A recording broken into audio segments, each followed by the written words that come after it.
couple on a double date with you tells. It's never good. I go on a double date with my wife all the time with this one couple, and they always insist on telling us how they met.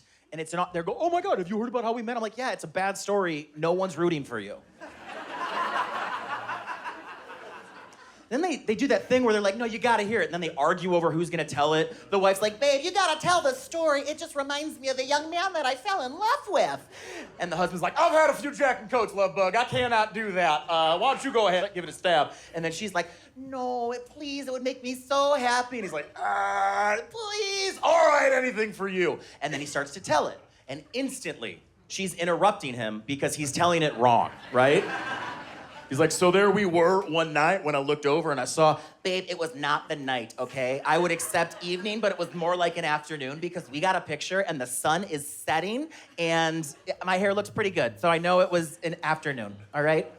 And he's like, I'm so sorry about that, love of my life. So there we were one evening, grabbing drinks when I looked over and saw, tell them what kind of drinks? They were coffee drinks. We did not meet at a bar. I remember you were drinking a macchiato because you had foam in your mustache. And I was like, who is this silly goose? The guy's just like, I'm gonna need another Jack and Coke. So there we were one evening grabbing coffee drinks when I looked over and I saw this beautiful thing in a purple blouse. Babe, you bought me the purple blouse. It couldn't have been the purple blouse. And he just loses it. He's like, do you want to tell the story?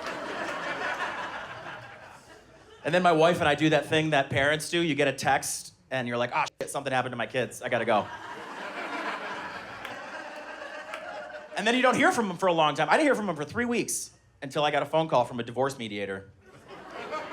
And they're like, Mr. Martina, you were there on the night of the cited irreconcilable differences. In your own words, could you please tell us what happened? And I said, if I'm being honest, my wife tells that story so much better than I do.